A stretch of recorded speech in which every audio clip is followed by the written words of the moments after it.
इच्छा और हम सभी के सौभाग्य से परम पूज्य सर संचालक जी का प्रवास कार्यक्रम उत्तराखंड प्रांत को मिला। तो ऐसा विचार सभी के मन में आया कि किस तरह परम पूज्य सर संचालक जी के सानिध्य का लाभ अधिक से अधिक स्वयंसेवकों व उनके परिवारों को मिले।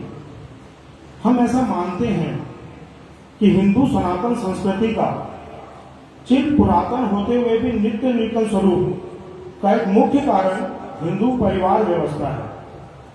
परिवार श्रेष्ठ व्यक्ति के निर्माण केंद्र बने, इस आशय के साथ यह योजना रचना बनी कि परम पूज्य सर संचालक जी के सानिध्य में परिवार प्रबोधन का कार्यक्रम हल्द्वानी नगर में रखा जाए।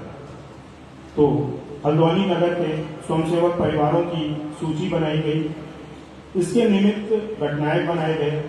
गठनायकों ने परिवारों से व्यक्तिगत मिलकर संपर्क किया। हर 10 गठनायकों के ऊपर एक गठनायक प्रमुख निश्चित किए गए और सभी के सामूहिक प्रयासों से, सामूहिक संपर्कों से आज हम सब अपने परिवारों से ही यहाँ उपस्थित हैं।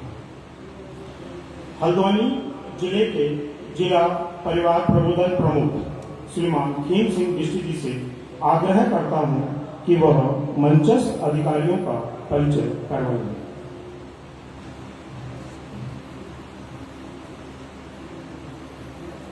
सभी को नमन। मंचासीन अधिकारियों का परिचय। श्रीमान विवेक कश्यप जी, आप हल्द्वानी नगर के माननीय नगर संचालक हैं। आपका दीक्षा बुक सेलर एवं स्टेशनर्स के नाम से प्रतिष्ठान है।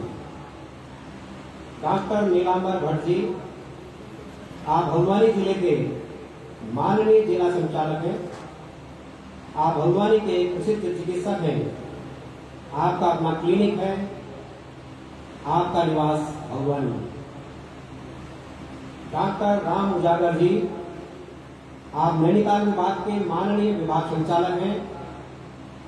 आप पंतनगर विश्वविद्यालय से कीट विज्ञान विभाग में प्रोफेसर के पद से सेवानिवृत्त हुए हैं।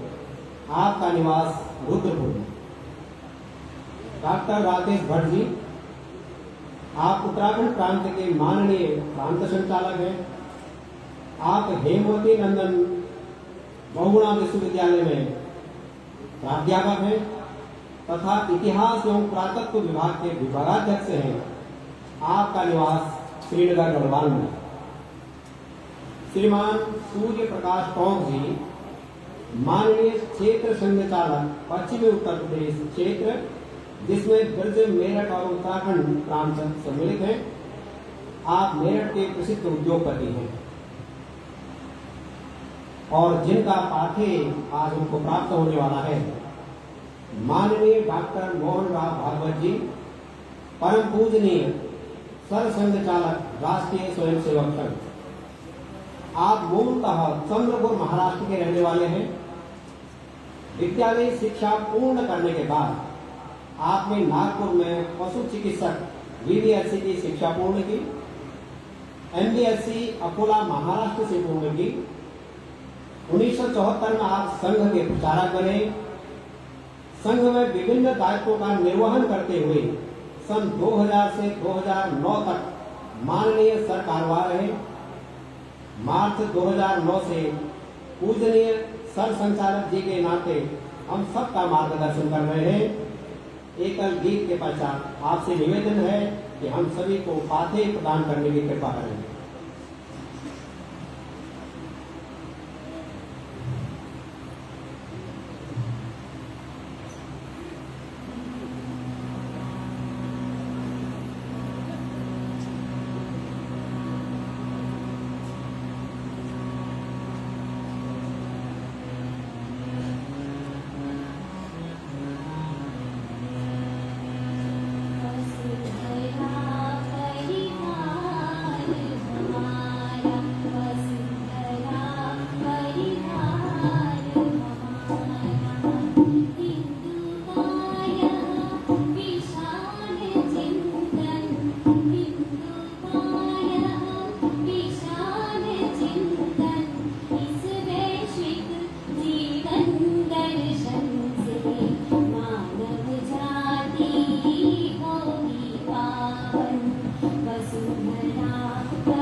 वसुंधरा परिवार हमारा।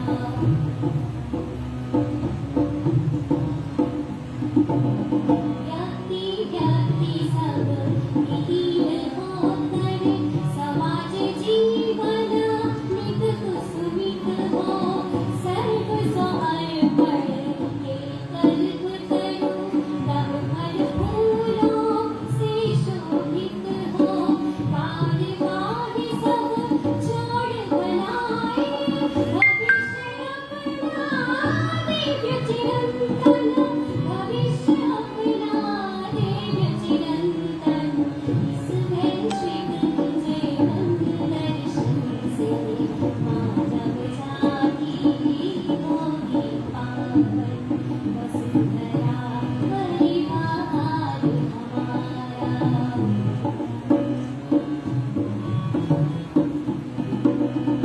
आकांक्षा का चीर हमारी कब युवती का दरिया रीति।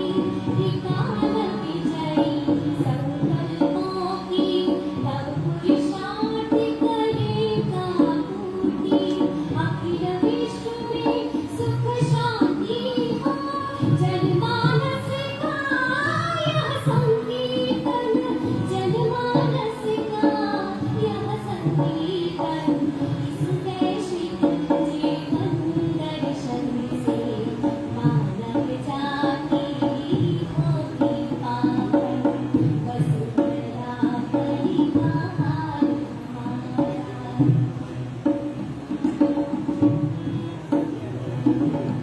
नवयुग के नव आह्वानों को नव साहस से स्वीकारेंगे।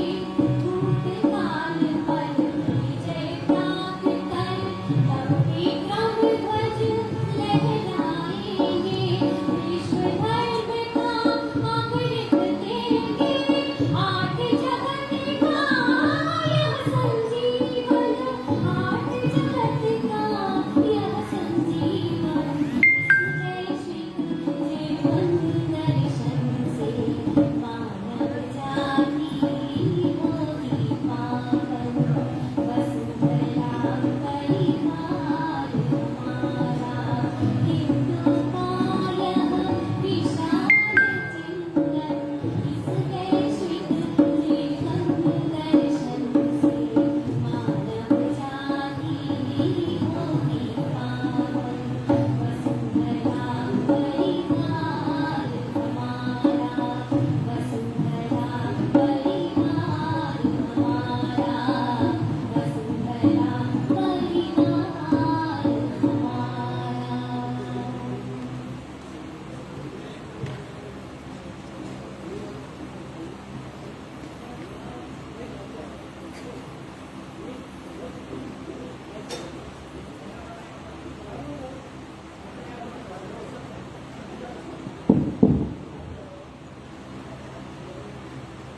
माननीय क्षेत्र संघचालक जी,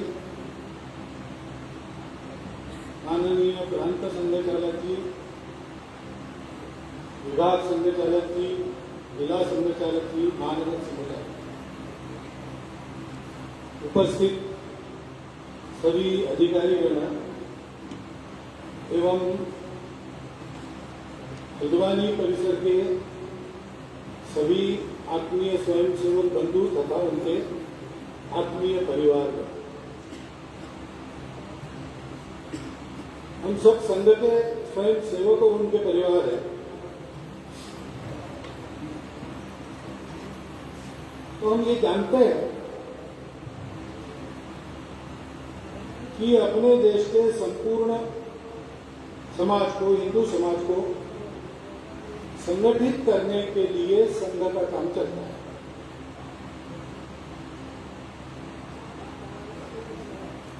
और हम ये भी देखते हैं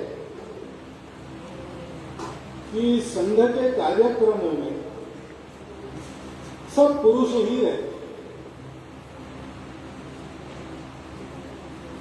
अब संपूर्ण समाज को संगठित करना है तो भारतीय समाज में तो 50% तो महिलाएं हैं तो केवल पुरुषों का संगठन पूरे समाज का नहीं हो सकता, परंतु केवल पुरुषों का दिखना ये केवल कार्यक्रमों की बात है। कार्य में तो पूरा परिवार है, क्योंकि अपने देश में ये परंपरा है, किसी भी समाज में जन्म लेने के बाद जीवन का सामना करने की तैयारी करने के लिए समय लगता है। तो सभी व्यक्तियों के आयुष्य के पहले कुछ वर्ष तैयार होने में जाते हैं। जीवन जी लेने के बाद एक समय ऐसा आता है जब जीवन में जो कुछ भोगना है भोग लिया, जो कुछ दायित्व आते हैं उनका निर्वाह कर लिया, अब नई पीढ़ी आ गई, उनके हाथों में सौंप दिया और हम सलाह मशवरे के लिए उपलब्ध है, ऐसी एक अवस्था आती है।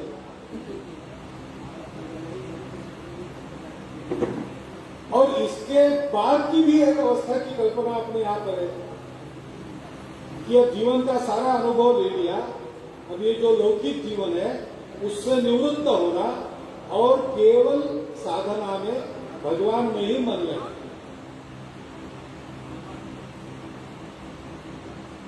अब ये जो तीनों बातें हैं, तैयार होना, वो व्यक्ति से संबंधित है, वो अपने को तैयार करता है और सारे दायित्व पूरे होने के बाद जो चल रहा है उसमें ज्यादा ध्यान नहीं देना, अपने अधिकार सौंप देना नई पीढ़ी को, तो एक तरह से वो भी शांत बैठता है। और चौथे आश्रम में वो जाता है, वो तो जीवन से अलग ही हो जाता है, लौकिक जीवन से। तो इस समाज का जो जीवन चलता है, पढ़ने वालों का भी चलता है, रिटायर्ड लोगों का भी चलता है, सन्यासियों का भी चलता है, वो किसके भरोसे चलेगा? तो तैयार होने के बाद की जो अवस्था है उसको अपने यहां कहा गया है गृहस्थाश्रम। 4 आश्रमों की कल्पना है।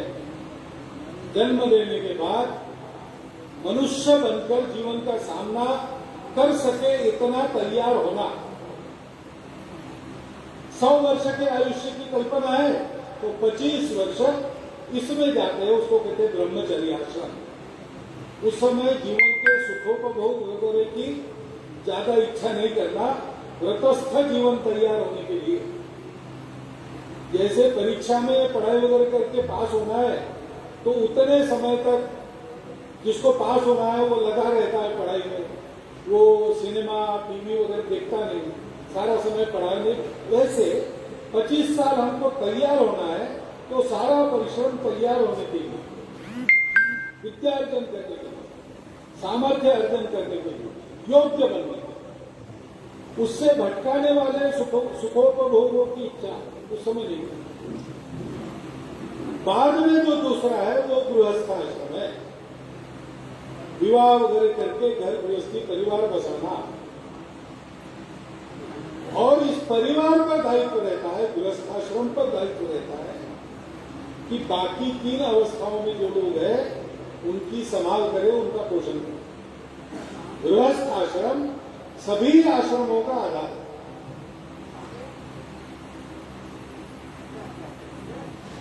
तो गृहस्थाश्रम यानी कुटुंब जीवन है। इस कुटुंब का बड़ा महत्व अपनी है। जैसा मैंने कहा, समाज का पूरा जीवन चलता है उस कुटुंब के आधार पर चलता है। कुटुंब में माता पिता पुत्र कन्या ये रहते हैं। माता पिता के माता पिता भी हो सकते हैं और विवाह होने के बाद पुत्र कन्याओं के भी पुत्र कन्याएं हो सकती है। सारी दुनिया में ही है। अपने यहां उसको गृहस्थ आश्रम कहा गया है। लेकिन फैमिली के नाम से सारी दुनिया में जाना ही जाता है। लेकिन दृष्टिकोण का थोड़ा फर्क। अपने यहां पर सब पढ़ने वाले, सब रिटायर्ड लोग और ईश्वर की साधना में अथवा समाज के कल्याण के लिए परिव्रज्ञा करने वाले लोगों में आने वाले सन्यासी, इनके पोषण का भार गृहस्थ वहन करता है। तो ये सब लोग अपने रिश्तेदार नहीं है, रिश्तों का संबंध नहीं है, लेकिन उनका दायित्व कुटुंब का है। पश्चिम में फैमिली का दायित्व फैमिली तक सीमित है। और एक अच्छी फैमिली होने के लिए नागरिकत्व के नियम पालन करके रहना, टैक्स वगैरह समय पर देना, ये सारी बातें, लोगों को उपद्रव न हो ऐसा रहना, इसको माना जाए, वो भी अच्छा है। परंतु हम यहां रुकते नहीं, हम आगे जाते हम ये कहते हैं कि आपको अपने कुटुंब की चिंता तो करनी ही है, लेकिन ये कुटुंब को हमने परिवार क्यों कहा? क्योंकि कुटुंब केवल कुटुंब के भरोसे नहीं चलता। पिताजी कमाते हैं, माताजी घर देखती है, अथवा दोनों कमाते हैं, दोनों मिलकर घर देखते, कुछ भी सोचिए आप, लेकिन केवल इससे घर नहीं चलता। घर के लिए काम करने वाले लोग होते हैं, तो हेयर कटिंग करनी पड़ती है, तो कोई ना कोई नाऊ है जो वो काम करता है, वो हमारे कुटुंब का ही काम है, उसका काम नहीं है, वो हमारे लिए करता है, उसकी वृत्ति है। कपड़े अगर बाहर धोने के लिए जाते होंगे तो धुलाई करने वाला कोई लॉन्ड्री वाला है। घर में साफ सफाई, खाना बनाना वगैरह के लिए भी कभी कभी कर्मचारी हम रखते हैं, वो अपना घर चलाते हैं। घर है, उसका आंगन है, तो उसमें एक आम का पेड़ है, अथवा तुलसी बिरवा है, अथवा नीम का पेड़ है, जो कुछ है वो हमारे नित्य साहचर्य के कारण, सन्निधि के कारण अपने प्रिय हो जाते हैं। उस पर कविताएं लिखी जाती है, उसकी कहानियां बनती है। घर की बिल्ली, घर का कुत्ता, घर में गाय, घर में तोता, ये अपने नित्य जीवन का अंग बनकर रहते हैं। इन सबको मिला के होता है परिवार। कुटुंब के परिसर में कुटुंब पर निर्भर रहने वाले लोग, वो भी अपने हैं। अंग्रेजी में कहते हैं ब्लड रिलेशन, वो नहीं है, परंतु हमारे यहां ब्लड रिलेशन ये एक भाग कुटुंब का। वास्तविक तो कुटुंब वो है जो अपनेपन से जुड़ता है। उधर ऐसा नहीं है, उधर कुटुंब है, ब्लड रिलेशन। और ऐसा भी कहते हैं कि ये सोशल कॉन्ट्रैक्ट है, समाज ठीक चले इसलिए माँ बाप का कर्तव्य है बच्चों को पढ़ाना, और नहीं पढ़ा सकते तो बच्चे कोर्ट में भी जा सकते। परिवार में सबके अधिकार है, सबके अधिकार पूरे होने चाहिए। अधिकार नहीं होते पूरे तो परिवार को कोर्ट में खींचा जा सकता। तो एक कानून आधार है, वो लिखित कानून हो संविधान तक या परंपरा से आया हुआ कानून हो। और ये क्यों करना है? क्योंकि एक दूसरे पर हमारी निर्भरता है इसलिए। और ऐसा हम निर्भरता को मानकर चलेंगे तो समाज ठीक चलेगा, ये तो सही बात है। लेकिन हमारे यहाँ केवल इतना नहीं है, ये तो है ही, सभी जगह रहता है।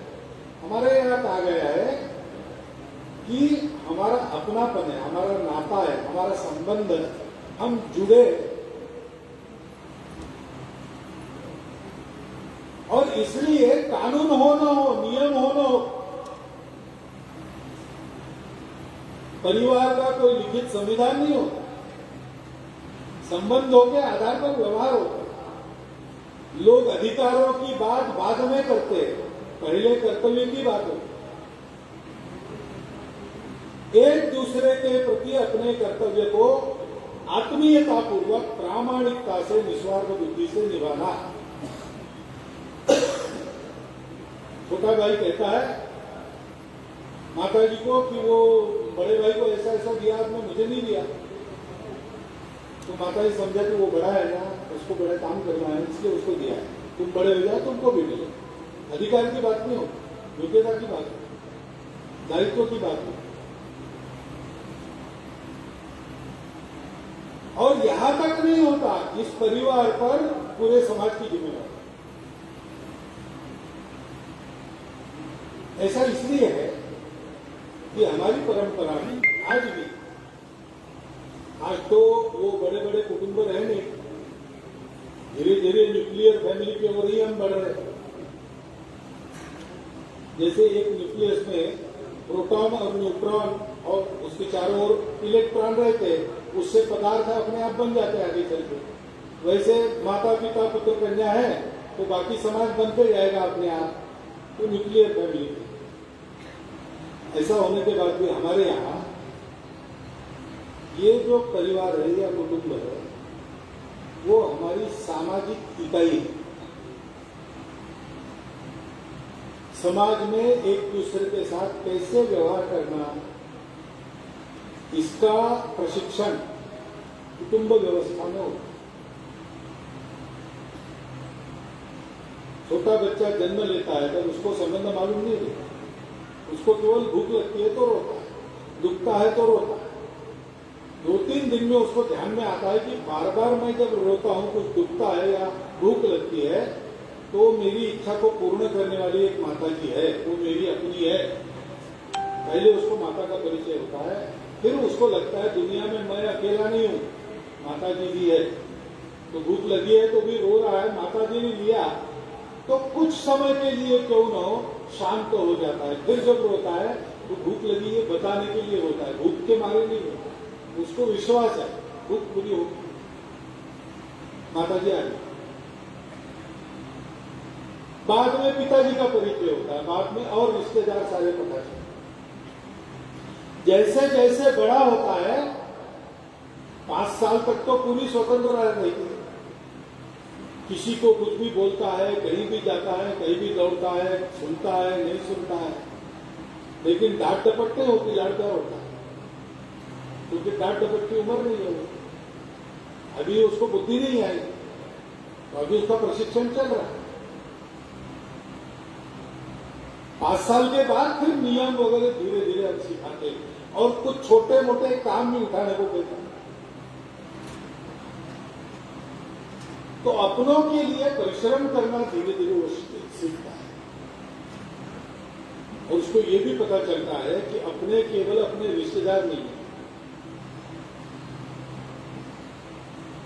घर के सामने कोई मांगने वाला आ गया तो घर के लोग, एक तो अपने आप परंपरा नहीं है खाली किसी को लौटाने, आ गया कोई तो उसको कुछ न कुछ देना है, तो एक पैसा भी देना है या मुट्ठी भर चावल भी उसकी झोली में डालनी है। तो घर के लोग छोटे बच्चे को भेजते देने के लिए,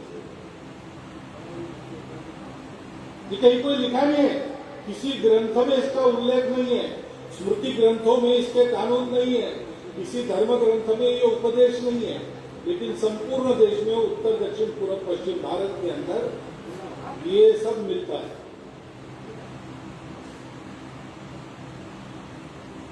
रिवाज में है, परंपरा में है।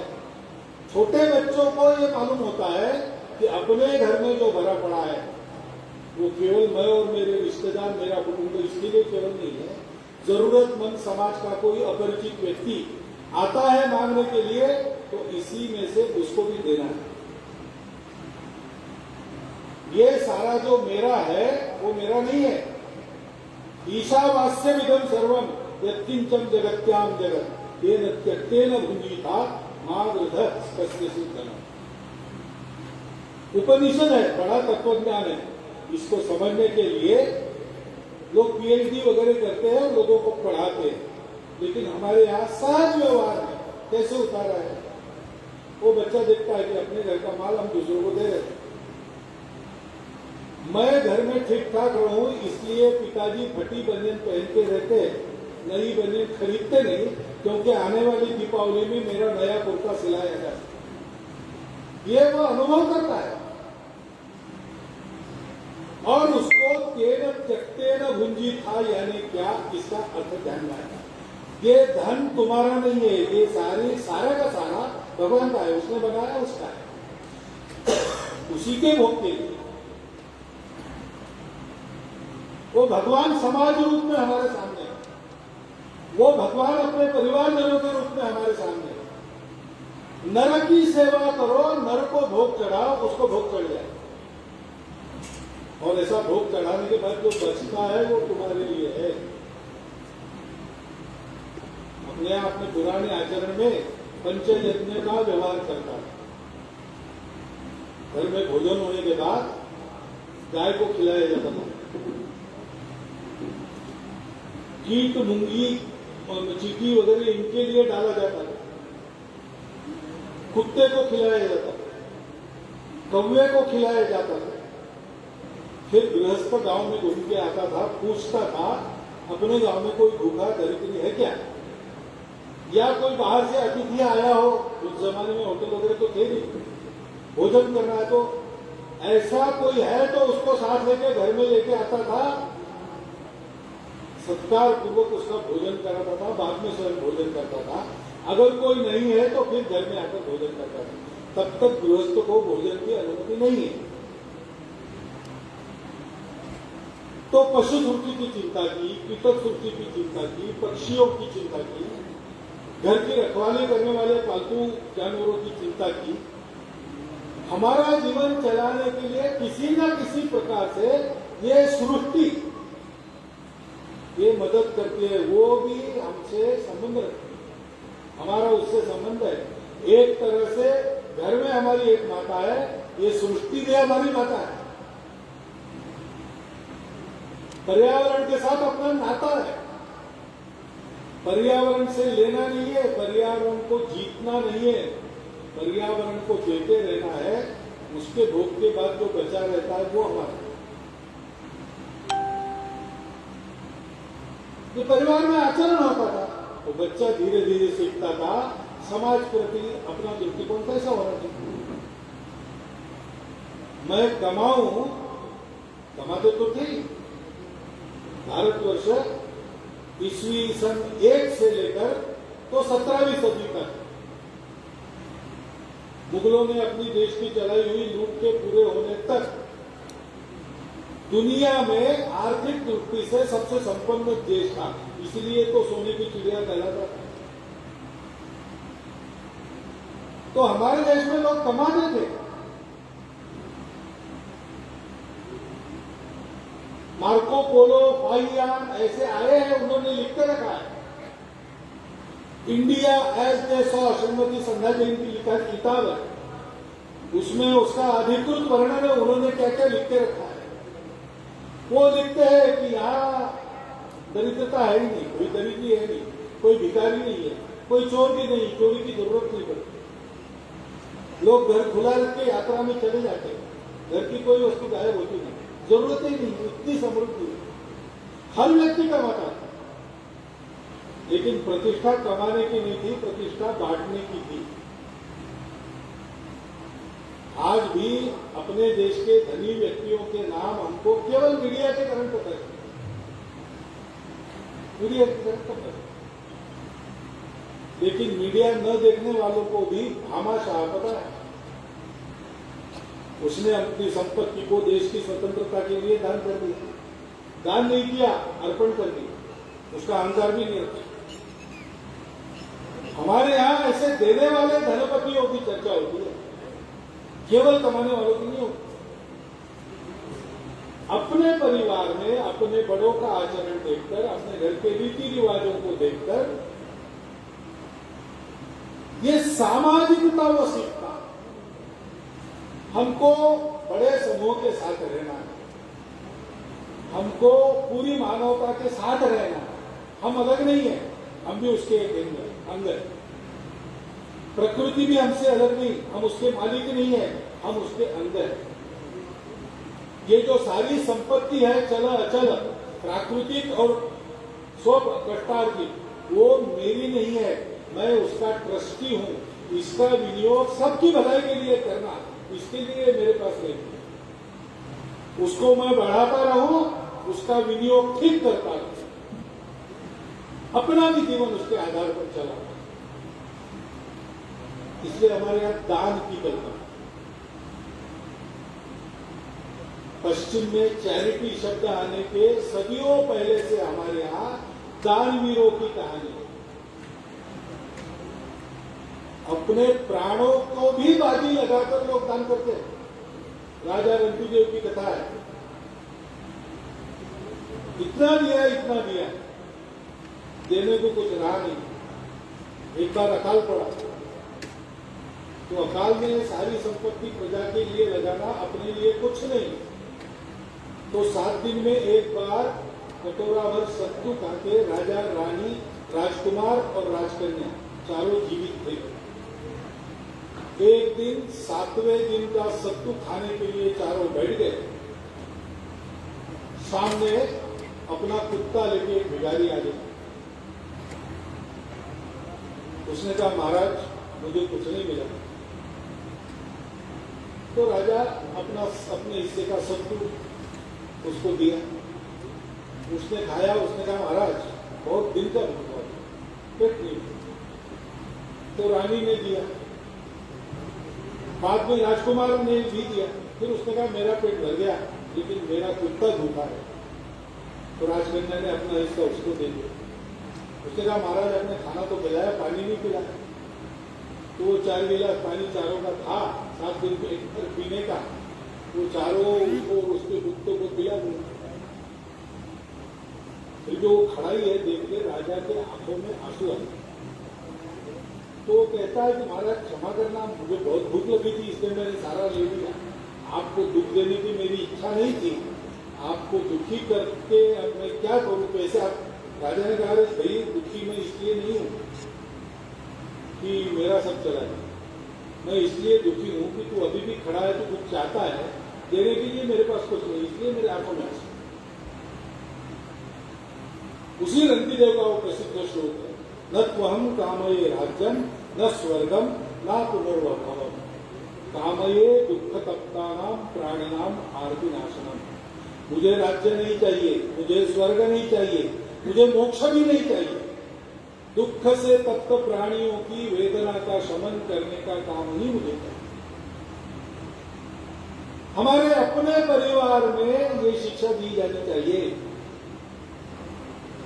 परिवार इसको कहते हैं, परिवार केवल माता पिता पुत्र कन्याओं का जमावड़ा नहीं है, एक घर के छत के नीचे रहने वाले लोगों का समूह नहीं है।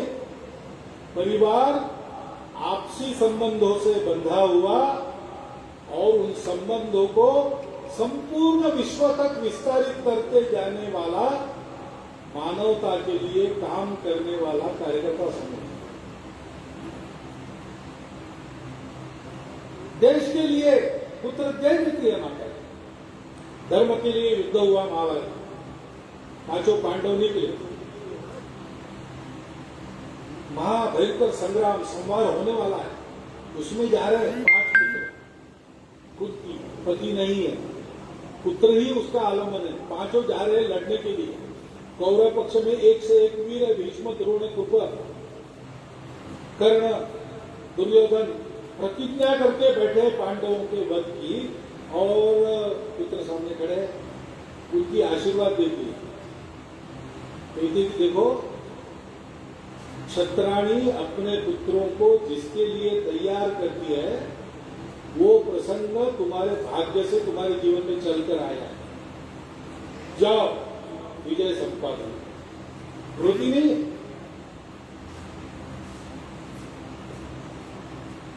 तानाजी का लड़का, उसका विवाह था, विवाह निमंत्रण देने गया छत्रपति शिवाजी महाराज के पास। वो विचार कर रहे थे कोंडाना किला जीतने के लिए तानाजी को भेजेंगे, उतने में वो उपस्थित हो गया। उसके ससुर शेलार मामा वो भी थे साथ। उसने लग्न पत्रिका थमा दी, तो शिवाजी महाराज ने पढ़ी और कहा अरे गड़बड़ हो गया। क्या गड़बड़ हो गया महाराज? नहीं कोई बात नहीं, तुम विवाह का निमंत्रण देना हमारा आशीर्वाद है, हम आ नहीं पाएंगे, कोंडाना किला।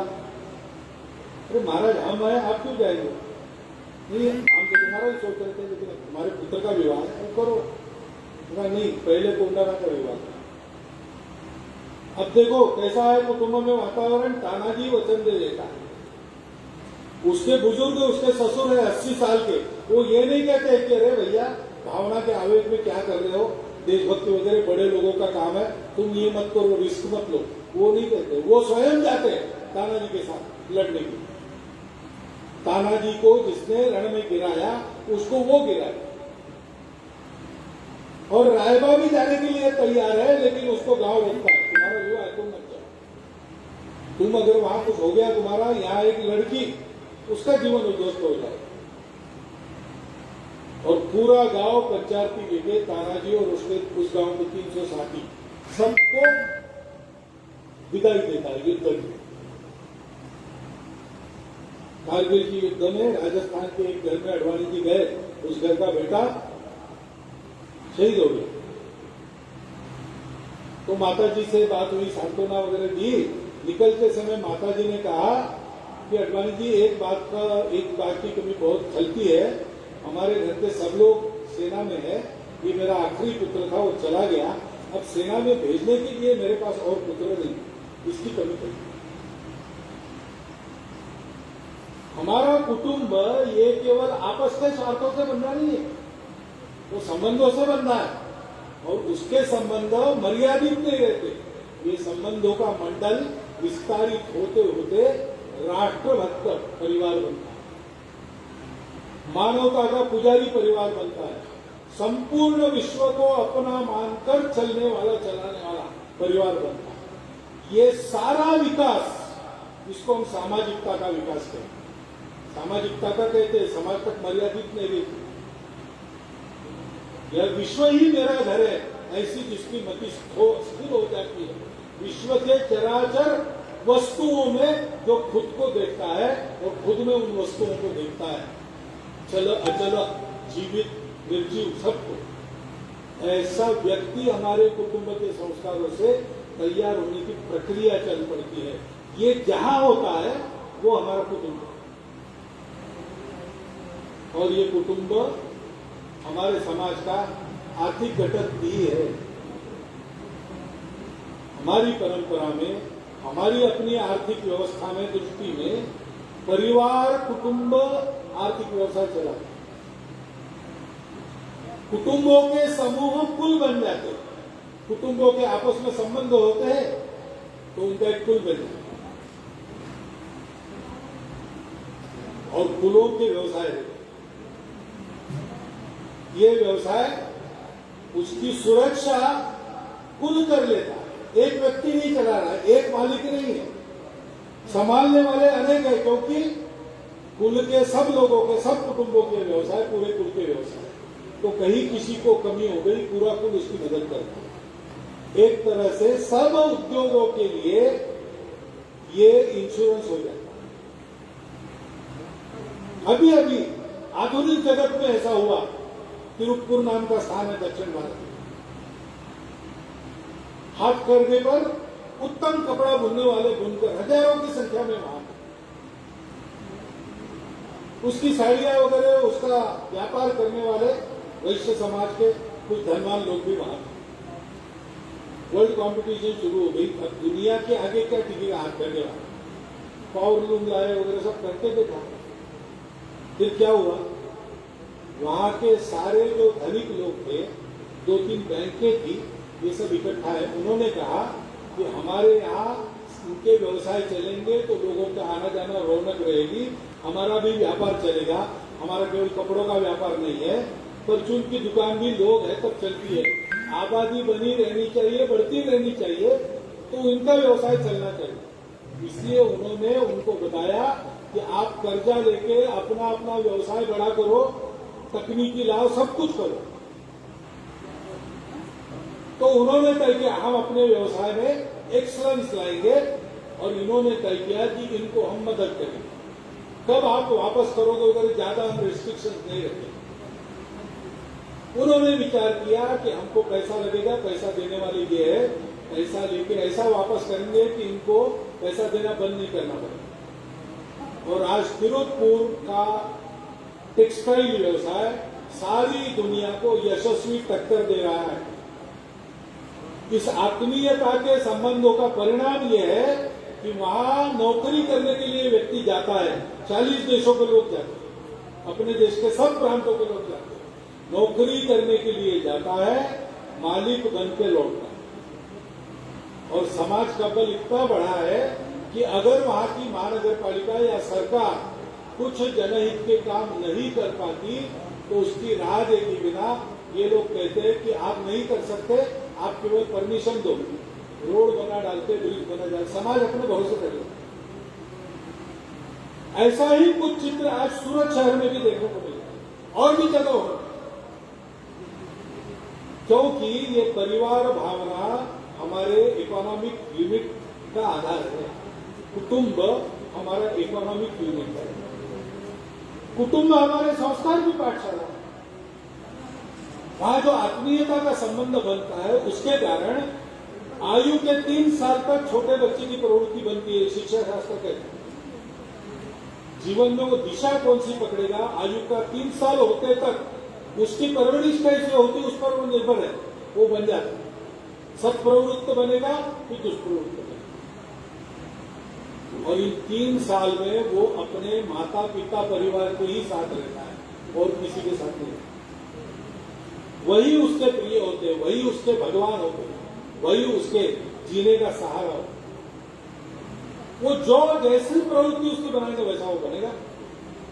आगे चल के 12 वर्ष की आयु तक अपने बड़ों से, अपने मित्रों से, अपने शिक्षकों से वो सीखता। तो कुटुंब उसका शिक्षा केंद्र बनता है। 12 साल की आयु तक शिक्षक सिखाते हैं लेकिन प्रमाण तो माता पिता रहे। 12 साल की आयु के बाद शिक्षक प्रमाण हो जाए, माता पिता दूसरे नंबर पर आए। इसलिए घर से ज्यादा उपदेश उस समय नहीं करना चाहिए। पहले ये आयु जरा ये थी तो श्लोक था, लाले पंचवर्षाणि दशवर्षम तु ताड़े और प्राप्ति तु 16 वर्षे पुत्रम मित्रवत आचरे। लड़का आज की भाषा में टीन एज में आने के बाद आप ज्यादा उस पर प्रेशर डालोगे वो बगावत करेगा। उस समय मित्रवत स्नेह रखकर उसको समझाना समझता है, सीखता है। लेकिन ये सारा काम कुटुंब में हो, बाहर जाता है, जीवन को फेस करता है, अच्छे बुरे सारे प्रभाव उस पर होते हैं। आजकल तो बहुत ज्यादा होते हैं। अभी कोरोना के समय में आपके घर के सब बच्चों ने मोबाइल का उपयोग किया होगा। वो मोबाइल तो रह गया, ऑनलाइन स्कूल बंद हो गया, शुरू होना शुरू हो गया प्रत्यक्ष, लेकिन मोबाइल तो रह जाएगा। मोबाइल देखना भी आ जाएगा। मोबाइल पर कौन क्या देखता है इसका नियंत्रण कौन करता है? ओटीटी प्लेटफॉर्म पर क्या क्या दिखाते हैं, मीडिया में जो आता है वो ये सोच के थोड़ी आता है कि बालकों के लिए क्या अच्छा रहेगा, संस्कारों के लिए क्या अच्छा रहेगा। मीडिया कमर्शियल है, किसकी खपत है और किससे मिलेगा, टीआरपी कहां से मिलेगा वो दिखाते हैं। क्या देखना क्या नहीं देखना इसका विवेक जब तक हमारे घर में हमने सिखाया नहीं तब तक तो दुनिया खुली है। लड़का बाहर जाने वाला है, उसको बाहर जाना चाहिए। बाहर जाएगा तो ये सब लोग मिलेंगे, अच्छे लोग भी मिलेंगे। क्या लेना क्या नहीं लेना इसका विवेक घर में करता है। वो संस्कार धानी है प्रत्येक व्यक्ति के लिए। ऐसा ही हमारा कुटुंब है, वो हमारी सामाजिक इकाई, आर्थिक इकाई, संस्कारधानी और अपने जीवन से दुनिया को जीवन की रीति सिखाने वाला वो हमारा समाज का घटक है। कैसे जीना चाहिए? रामायण सारी दुनिया में लोग पढ़ते, प्रेरित होते। महाभारत सारी दुनिया में लोग पढ़ते, प्रेरित होते। क्या है? इतिहास तो है ही है, लेकिन जो नहीं भी मानते उनके लिए कुटुंबों की कहानी तो है ही, उसमें कुटुंबों की ही कहानी है। रामायण में प्रत्येक कुटुंब के घटक का आदर्श व्यवहार कैसे होना चाहिए इसका चित्र है। सारी दुनिया में उसकी मान्यता है। महाभारत में कलह क्यों होता है, कलह कैसे टालना चाहिए, कलह टालने के लिए समय पर निर्णय कैसे करना चाहिए, नहीं किया तो कितने भीषण परिणाम होते, और कितनी भी भीषण परिस्थिति हो अपने कर्तव्य और धर्म को कैसे नहीं छोड़ना चाहिए। न जातु कामान न भयान न लोभात धर्मम के लिए जीवित है, प्राण जाए तो भी अपने धर्म को नहीं छोड़ना। कुटुंबों में ये सब कैसे करना, इसकी शिक्षा महाभारत से।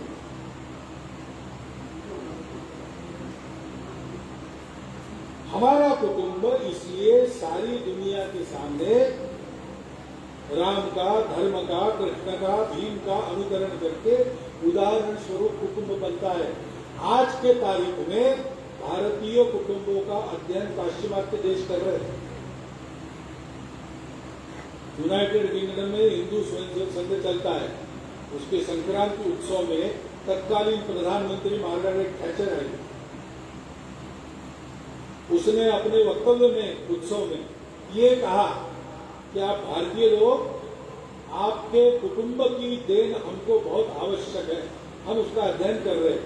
हमारे यहाँ माता पिता वृद्ध होते हैं, पति पत्नी दोनों कमाने वाले, देखने के लिए कोई नहीं, तो उनको वृद्धाश्रम में भेज दो, व्यवस्था बनाई। प्रेम रहता भी होगा पता नहीं, लेकिन व्यवस्था ऐसी है कि उनको फिर घर में नहीं रखते, वृद्धाश्रम। हर इतवार को घर के लोग जाते हैं, एक पुष्प गुच्छा, थोड़ी मिठाई, जिसको जो अच्छा लगता है, पढ़ने वाले पिताजी या माता जी को कुछ किताब ऐसा देके 1.5 घंटा बैठ के चले। 7 दिन नहीं मिलेंगे तो किस समय।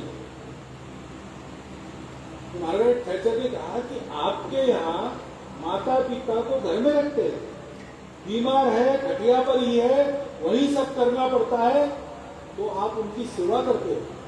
और हमने ये देखा है कि परिवार का कोई आदमी अपनी नौकरी वगैरह छोड़कर उनकी सेवा में लग जाता है। ये आप कैसे कर लेते हो, इसकी हमको आवश्यकता है।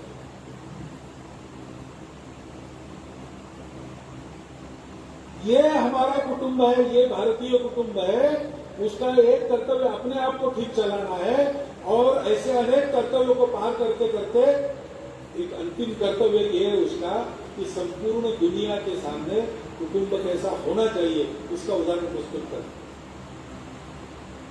और ये करने के लिए क्या करना चाहिए इसका सारा ज्ञान अपनी हजारों वर्षों की प्राचीन परंपरा में से हम तक अक्षुण्ण चल रहा है। सब प्रकार की परिस्थितियों में हमारे लोगों ने वेद काल के समय से अपने कुटुंब को चलाकर दिखाया है, अभी तक, आज भी।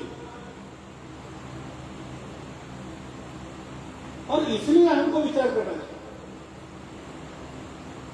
आज हम लोग जानते हैं परिस्थिति बड़ी कठिन है, लोगों को अच्छा रहना कठिन होते जाए, इतने विपरीत प्रभाव और परिस्थिति में है। चाहे अनचाहे, जाने अनजाने क्यों न हो, लेकिन है, बिगाड़ने के लिए भी प्रयास करता है। अब जानते हैं ये कपोलगढ़ की कथाएं नहीं, अनेक वर्षों तक, अनेक सदियों तक या अनेक दशकों तक गुलाम बनाए रखने के लिए चाइना में पाश्चिमात्य देशों ने अफीम भेजा, चाइना की युवा पीढ़ी को ड्रग्स वाली बना दिया और उसके बंधुत्व के भरोसे चाइना पर राज किया। हमारे यहाँ आज यही प्रयोग चलता है।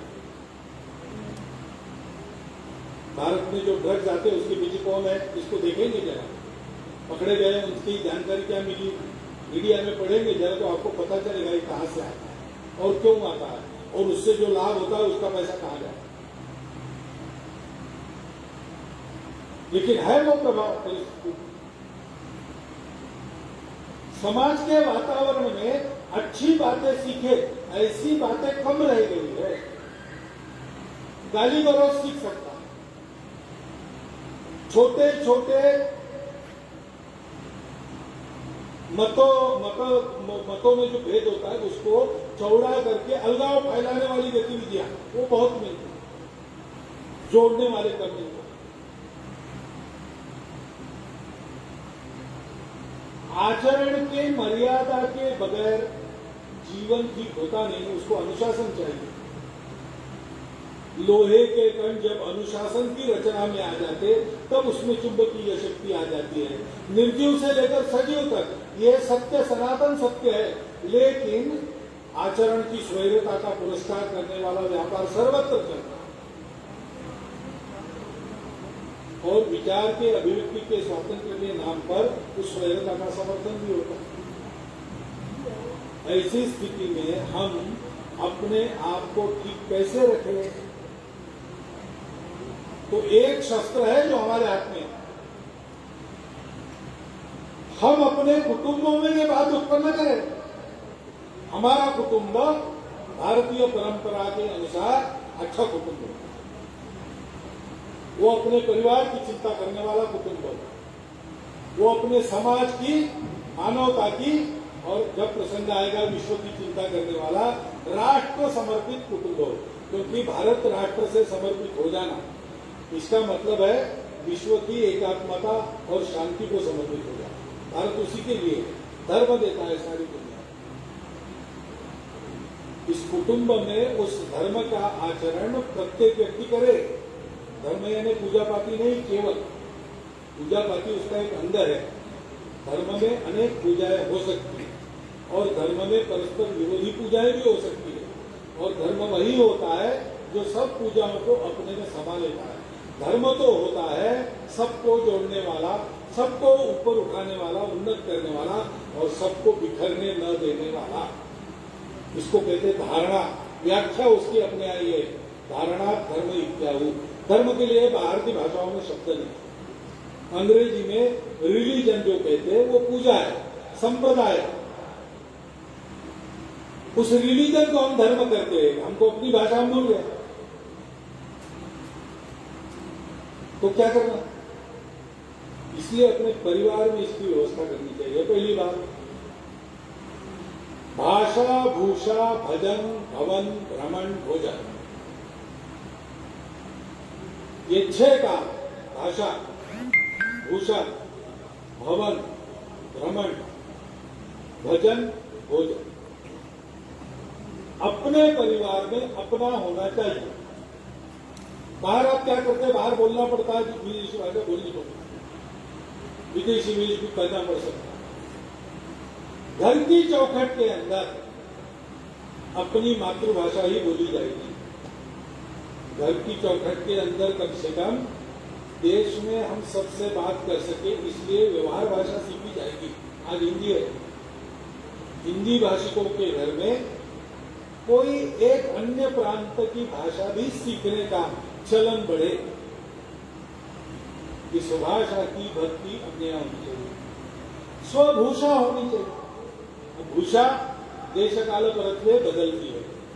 रामायण काल में कुछ भूषा थे, आज उसको पहनते रहो, ऐसा मेरा कहना नहीं। लेकिन पर्व त्योहार में कम से कम अपने घर के लोग अपनी परंपरागत वेशभूषा में, वहां क्यों आपको कोट बूट टाई चाहिए? अपना गर्मी का देश है, उसके लिए वो ऐसे। मणिपुर में जाइए, मणिपुर में शादी ब्याह के प्रसंग पर जितने लोग जाते हैं, छोटे और बड़े, वो कोई कानून नहीं है, लेकिन वो सब के सब मणिपुरी वेश पहनकर ही जाते हैं। धोती, लंबा कुर्ता और एक विशेष प्रकार का सफेद फेटा होता है, गमछा होता है, सब लोग वैसे ही मिलेंगे। ये परंपरा। हमारे अपने घर में स्वभूषा का मान चाहिए, स्वभूषा का ज्ञान चाहिए। धोती पहनने वाले हम लोग हैं, मुझे धोती पहनने नहीं आती, ये मैं पहनता नहीं हूं हर बार, ठीक है। पर्व त्योहारों पर पहननी चाहिए और पहनने के लिए मुझे पहनना आना चाहिए। स्व पर आग्रह रखते हैं ना, तो स्वाभिमान आता है, तो स्व का गौरव आता है, और स्व का गौरव आता है तो अपनी अच्छी बातों को पक्का रखने का बल प्राप्त। भजन, अपना भजन गाना।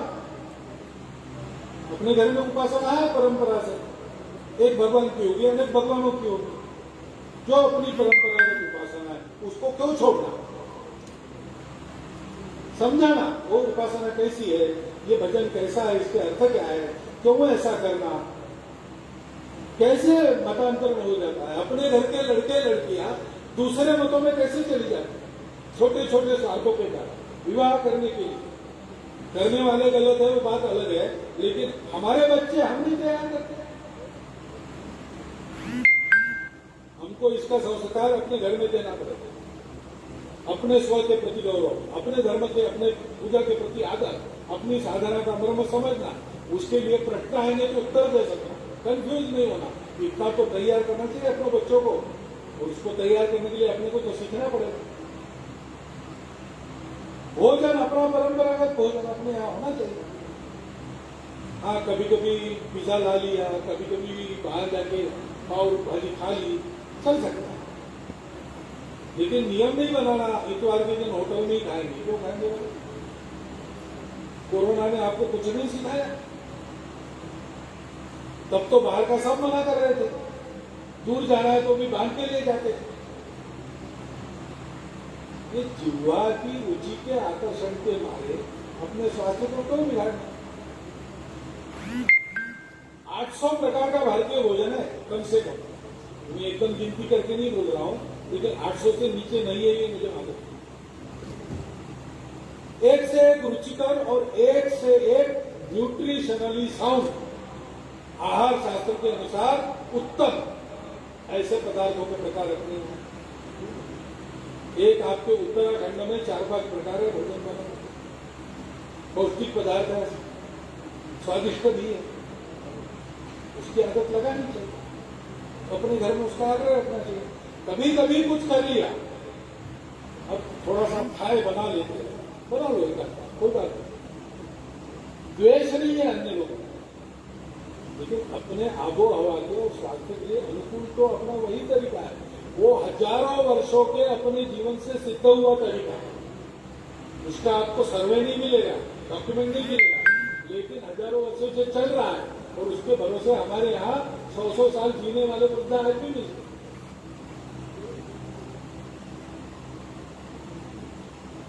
भ्रमण जाओ, सिंगापुर देखने जाओ, देखो पूरी दुनिया देखनी चाहिए। जितना देशाटन करेंगे उतना चातुर्य प्राप्त होगा, उतना अनुभव प्राप्त होगा। परंतु हम उसको देखेंगे और हमने काशी नहीं देखी, ये कैसे है? भारत के भी पवित्र तीर्थ, भारत के सपूतों ने जहां पराक्रम किया वो किले देखो, चित्तौड़गढ़ देखो, कुंभलगढ़ देखो, हल्दी घाटी की घाटी देखो, वहां एक बार चल के देखो, वहां वो संग्राम हुआ था। खानवा का युद्ध जिस दीवार के आड़ में हुआ, वो दीवार अभी भी है, वहां जाके देखो, देखने लायक बनाया है। महाराष्ट्र में किले देखो, उत्तराखंड में ऐसे अनेक स्थान हो गए, जलियांवाला बाग जाके आओ, ये भी अपने तीर्थ स्थल है, ये अपने लिए दर्शनीय, यानी देखने लायक नहीं, दर्शन करने लायक स्थान है। एक तरह से ये मंदिर है हमारे, वहां जाके एक बार वहां की धूली मस्तक पर लगनी चाहिए अपने बाल बच्चों को, तब वो इस देश के बनेंगे। करना चाहिए, वहां भी जाना चाहिए। और अपने देश के अभावग्रस्त बंधु कहाँ रहते हैं, कैसे रहते हैं? पेरिस देख के आओ, न्यूयॉर्क देख के आओ, लेकिन अपने घर के पीछे जो झुग्गी झोपड़ी है उसमें कोई गरीब रहता, उसकी भी सुधि लेने बीच बीच में जाते जाओ, परिवार से जाओ, उसके परिवार को कभी घर में जाओ। इन 6 बातों को, भाषा, भूषा, भ्रमण, भवन, भोजन और भजन। भवन में अपने क्या लगता है, अपने भवन में वेलकम क्यों है, सुस्वागतम क्यों है, तकिए पर भी अपने यहाँ स्वीट ड्रीम्स क्यों लिखा है। हिंदी भाषा समृद्ध है। चित्र किसके लगते हैं? विवेकानंद का चित्र है कि नहीं? गांधी जी का चित्र है कि नहीं? डॉक्टर अम्बेडकर साहब का है कि नहीं? सावरकर जी का है कि नहीं? आज के अपने भारत को स्वतंत्रता के गुलामी के पंख से निकालकर स्वतंत्र बनाने में जिन्होंने जीवन खर्चा किया, उनके फोटो अपने यहाँ होने चाहिए। भगत सिंह कैसे दिखते थे, हमारे घर में चित्र होना चाहिए। राजगुरु, चंद्रशेखर आजाद होने चाहिए। ये करना और पंचयज्ञ नए रूप में पुनर्जीवित करना, सृष्टि की चिंता, अड़ोस पड़ोस की चिंता, पर्यावरण की चिंता, संपूर्ण समाज में एकात्मता की चिंता, नए अर्थ देकर इन पंचयज्ञों को करना, परंपरा के साथ साथ या परंपरा के बिना भी। इससे अपना परिवार सारे आश्रमों का, सारे समाज का, देश का, मानवता का, विश्व का आधार बन सकता है। असंभव काम नहीं है। इसका वर्णन मैंने शब्दों में किया इसलिए आपको बड़ा लग रहा है, लेकिन बड़ी आसान बात है। 4-5 बातें आप प्रारंभ करो। पहली बात है, सब घरों में, स्वयंसेवकों के घरों में आवश्यक है, अनिवार्य है, हफ्ते में एक दिन घर के सब लोगों ने तय करके शाम को निश्चित समय पर इकट्ठा आना। बस अगले हफ्ते से शुरू होना चाहिए। दिन आप निश्चित करो, समय निश्चित करो, इकट्ठा आना, अपनी श्रद्धानुसार भजन करना, बाद में आनंद से भोजन करना, घर में बना हुआ, घर के लोगों के द्वारा बना हुआ, और उसके बाद 2-3 घंटा गपशप करना।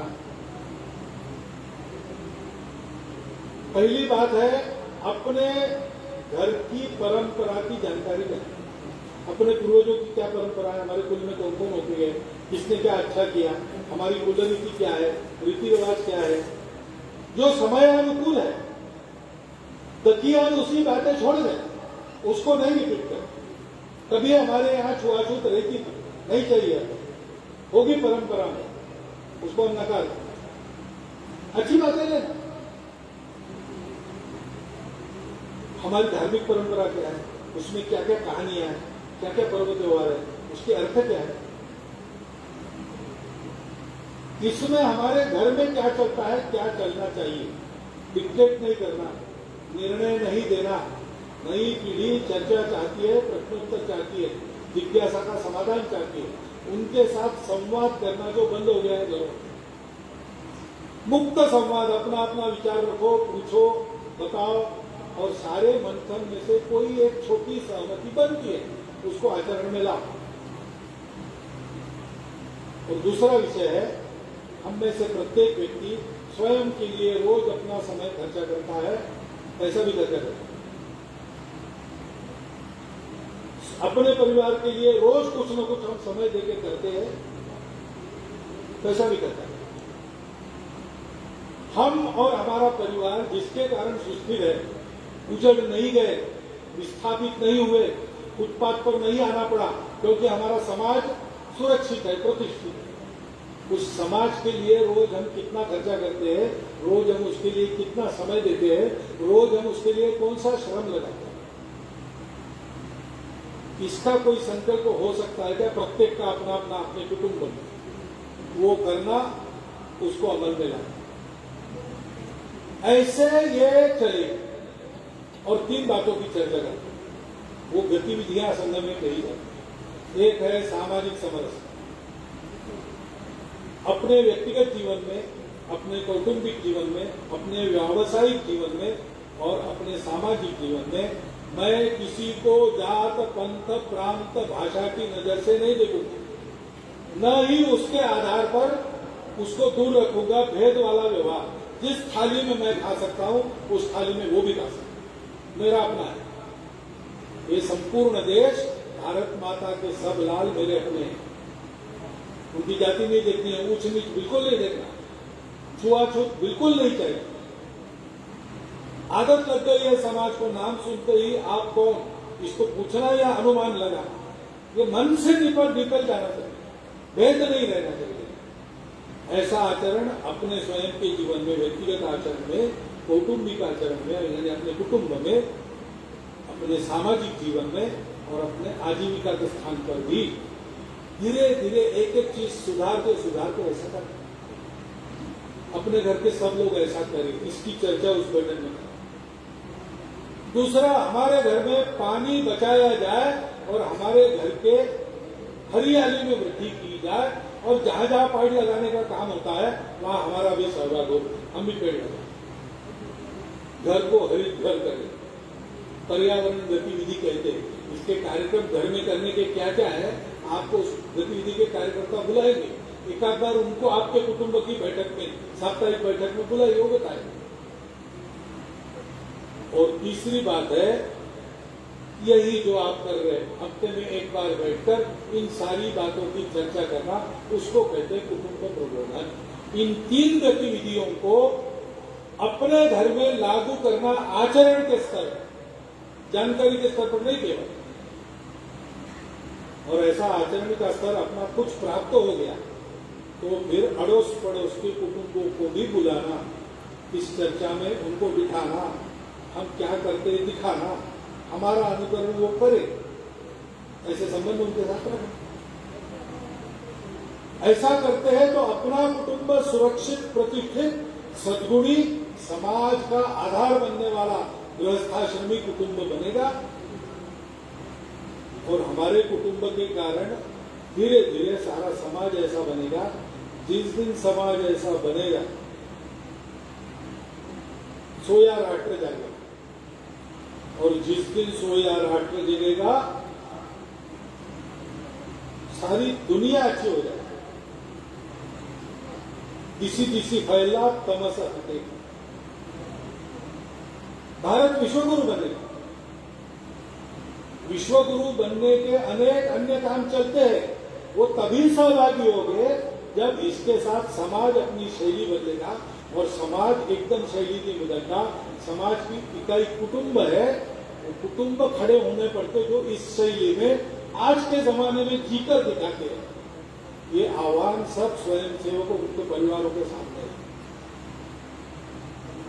और इसलिए इस चुनौती को स्वीकार करके हम अपने कुटुंब को गढ़ना प्रारंभ करें। शाखा चलाना महत्व की बात है, उसके साथ साथ अपने परिवार की ऐसी साप्ताहिक, शाखा नहीं कहना उसको, प्रार्थना नहीं करना, ध्वज नहीं लगाना, प्रार्थना याद कर सकते हैं, एकात्मता स्तोत्र उसमें याद कर सकते, लेकिन शाखा तो मैदान पर पुरुषों की लगेगी, क्योंकि महिलाओं की शाखा समिति की लगनी चाहिए। अपने घर के सब लोगों को उसमें भेजना, वो हमको तैयार होने का कार्यक्रम है। परिवार को बनाने का कार्यक्रम इस साप्ताहिक के बैठक द्वारा इस ढंग से करेंगे। समाज में वातावरण बनेगा, समाज अपना आचरण बदलेगा, शैली बदलेगा, सारे परिवर्तन के प्रयास यशस्वी होंगे और अपने भाग्य परिवर्तन को सफल करके भारत खड़ा होगा। तो हिंदू जगे तो विश्व जगेगा। इस दृश्य का प्रत्यक्ष अनुभव हम अपने जीवन में, इसी देह में, इन्हीं आंखों से कर सकेंगे। वैसा हम कर सके, ये शुभकामना आप सबको देता हूं और मेरा वक्तव्य समाप्त।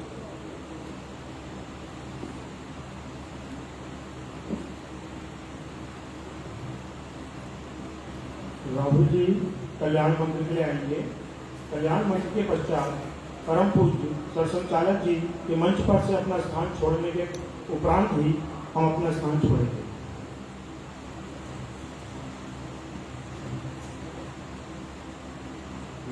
मेरे बात सभी दोहराएंगे। सर्वे भवन्तु सुखिनः, सर्वे सन्तु निरामया, सर्वे भद्राणि पश्यन्तु, मा कश्चित् दुःखात् भवेत्। ओम शांति शांति शांति।